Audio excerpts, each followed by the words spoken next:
Sveiki, mano vardas yra Marius Jansonas, esu nepriklausomas paskolų ekspertas ir šiandien noriu su jumis pasidalinti šviežią naujieną apie bankus, kur kokioj vietoj gali būti, kad pas jūs yra problema.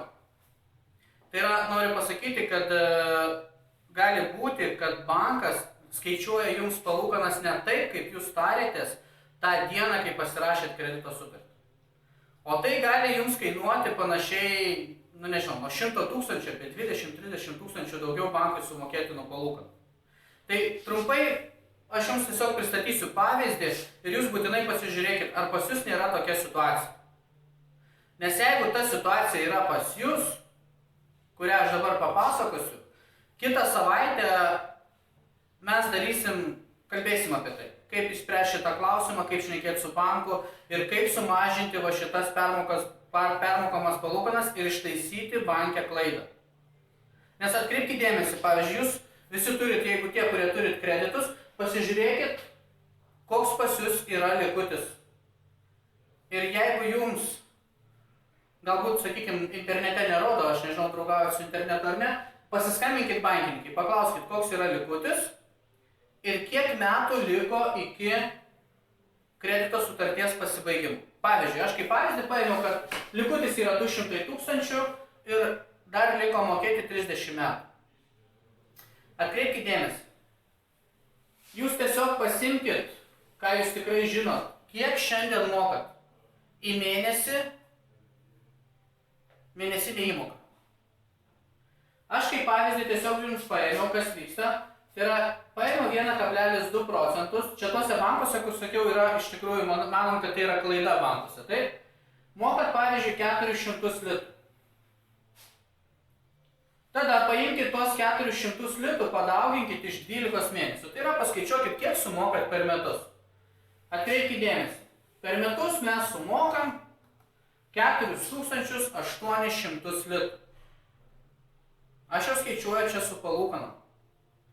Ir atkreipkite tokį dalyką, tokį dėmesį atkreipkite, kad tuos 4800 litų, ką sumokat per metus, padauginkit dabar. Čia yra vienų metų įmoka. Vienų metų įmoka šiandien su 1,2 procentais. Padauginkit iš 30 metų. Ir atkreipkite dėmesį, kokia gaunasi suma.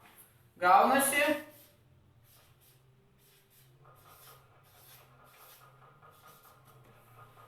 144 tūkstančiai litų. Klausimas, kaip taip gali būti. Kreditas yra 200 tūkstančių, o jūs mokėdami šiandieninę mėnesinę įmoką 400 litų, sumokat per metus, per 30 metų 144 tūkstančius.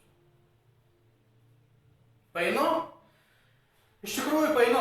Ir mes iš tikrųjų dar analizuojam ir kitą savaitę mes susitinkam ir su teisininkais, organizuojam tą seminarą. Mes tiesiog tenais analizuosime ir teisinius aspektus, ir finansinius, skaičiuosim, dėliosim, kodėl taip gaunasi.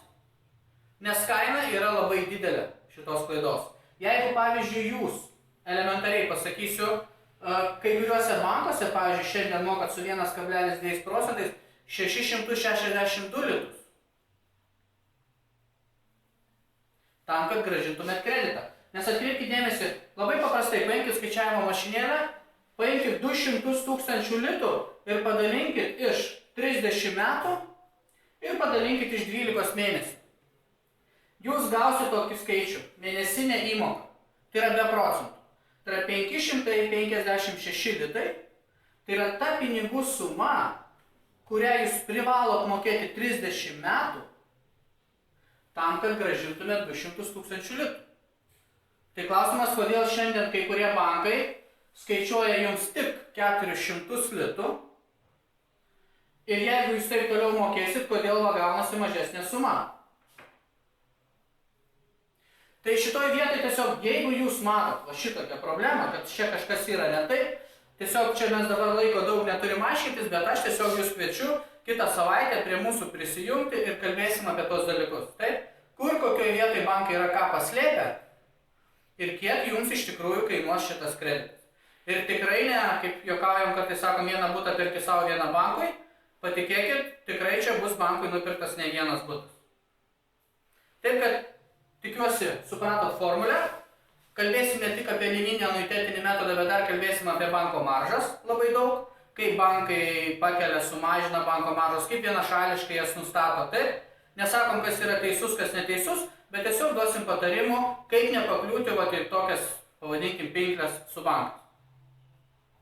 Ačiū Jums labai, tikiuosi pasimatysim kitą savaitę su kai kuriais ir sėkmės Jums.